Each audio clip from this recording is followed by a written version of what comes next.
ਕੱਲ ਸ਼ਾਮੀ ਵੀ ਆਪਾਂ ਖਬਰ ਤੁਹਾਡੇ ਨਾਲ ਸਾਂਝੀ ਕੀਤੀ ਸੀ ਵੀ ਸਾਬਕਾ ਰਾਸ਼ਟਰਪਤੀ ਡੋਨਲਡ ਟਰੰਪ ਉਹਨਾਂ ਨੂੰ ਜੀ। 7 ਕਾਊਂਟ ਦੇ ਉੱਤੇ ਕਲਾਸੀਫਾਈਡ ਡਾਕੂਮੈਂਟਸ ਦੇ ਸੰਬੰਧ ਦੇ ਵਿੱਚ ਇੰਡਾਈਟ ਕੀਤਾ ਗਿਆ ਹੈਗਾ।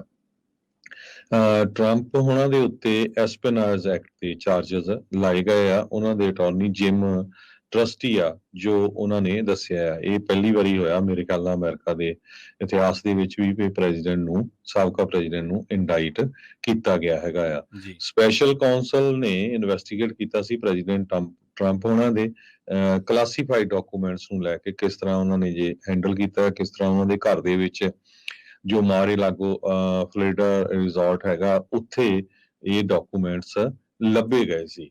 ਤੇ ਸਾਬਕਾ ਰਾਸ਼ਟਰਪਤੀ ਨੇ ਆਪਣਾ ਜੋ ਸੋਸ਼ਲ ਮੀਡੀਆ ਦੇ ਉੱਤੇ ਉਹਨਾਂ ਦਾ ਸੋਸ਼ਲ ਟਰੂਥ ਸੋਸ਼ਲ ਵਾਲਾ ਚੈਨਲ ਆ ਉਹਦੇ ਉੱਤੇ ਉਹਨਾਂ ਨੇ ਦੱਸਿਆ ਵੀ ਜਸਟਿਸ ਡਿਪਾਰਟਮੈਂਟ ਨੇ ਇੰਡਾਈਟ ਕੀਤਾ ਹੈਗਾ ਤੇ ਉਹਨਾਂ ਨੂੰ ਸਮਨ ਕੀਤੇ ਗਏ ਆ ਫੈਡਰਲ ਕੋਰਟ ਹਾਊਸ ਮਿਆਮੀ ਦੇ ਵਿੱਚ ਮੰਗਲਵਾਰ ਨੂੰ 3 ਵਜੇ ਸ਼ਾਮ ਨੂੰ ਪੇਸ਼ ਹੋਣ ਦੇ।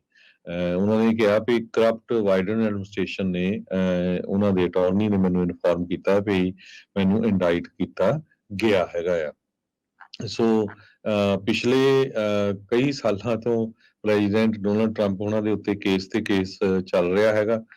ਆਪਾਂ ਦੇਖ ਰਹੇ ਹਾਂ ਦੂਸਰੇ ਪਾਸੇ ਜੋ ਬਾਈਡਨ ਉਹਨਾਂ ਦੇ ਜੋ ਸਨ ਹੈਗਾ ਉਹਦਾ ਕੇਸ ਉਹਦੇ ਵਿੱਚ ਵੀ ਉਹਨਾਂ ਦੇ ਐਕਸਪੋਜ਼ ਹੋਇਆ ਵੀ ਕਿਸ ਤਰ੍ਹਾਂ ਇੱਕ ਕੰਪਨੀ ਦੇ ਕੰਟਰੈਕਟ ਦਿੱਤੇ ਗਏ ਸੀ। ਸੋ ਕਾਫੀ ਕੁਝ ਅਮਰੀਕਾ ਦੀ ਪੋਲਿਟਿਕਸ ਦੇ ਵਿੱਚ ਇਸ ਟਾਈਮ ਚੱਲ ਰਿਹਾ ਹੈਗਾ।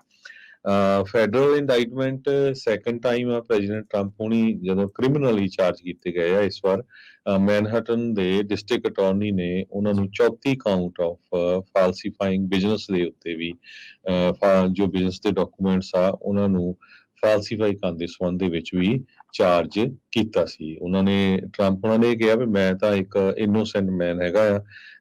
ਜੋ ਡਾਕੂਮੈਂਟਸ ਦੇ ਮੇਰੇ ਤੇ ਚਾਰजेस ਲਾਏ ਗਏ ਆ ਐਜ਼ ਅ ਪ੍ਰੈਜ਼ੀਡੈਂਟ ਮੈਂ ਉਹਨਾਂ ਨੂੰ ਡੀਕਲਾਸੀਫਾਈ ਕਰ ਸਕਦਾ ਆ ਤੇ ਕੀਤੇ ਵੀ ਗਏ ਹੈਗੇ ਆ।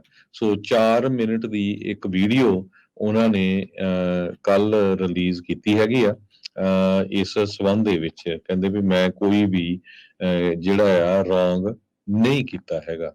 ਸੋ ਹੁਣ ਦੇਖਦੇ ਆ ਪ੍ਰੈਜ਼ੀਡੈਂਟ ਟਰੰਪ ਉਹਨਾਂ ਦੇ ਅਲਾਈਜ਼ ਜੋ ਆ ਉਹ ਉਹਨਾਂ ਦੇ ਡਿਫੈਂਸ ਦੇ ਵਿੱਚ ਆਉਂਦੇ ਆ। ਹਾਊਸ ਸਪੀਕਰ ਕੈਵਿਨ ਮਕਾਰਥੀ ਉਹਨਾਂ ਨੇ ਟਵੀਟ ਕੀਤਾ ਵੀ ਇਹ ਇੱਕ ਤਰ੍ਹਾਂ ਦੇ ਨਾਲ ਕਾਲਾ ਦਿਨ ਆ ਯੂਨਾਈਟਿਡ ਸਟੇਟਸ ਅਮਰੀਕਾ ਦੇ ਵਿੱਚ। ਕਹਿੰਦੇ ਵੀ ਇੱਕ ਸਾਬਕਾ ਪ੍ਰੈਜ਼ੀਡੈਂਟ ਨੂੰ ਜੋ ਇੱਕ ਲੀਡਿੰਗ ਕੈਂਡੀਡੇਟ ਆ ਪ੍ਰੈਜ਼ੀਡੈਂਸ਼ੀਅਲ ਇਲੈਕਸ਼ਨ ਦੇ ਲਈ ਉਹਨਾਂ ਨੂੰ ਇਹ ਚਾਰਜ ਕੀਤਾ ਗਿਆ ਆ ਇਸ ਡਾਕੂਮੈਂਟਸ ਦੇ ਸੰਬੰਧ ਦੇ ਵਿੱਚ।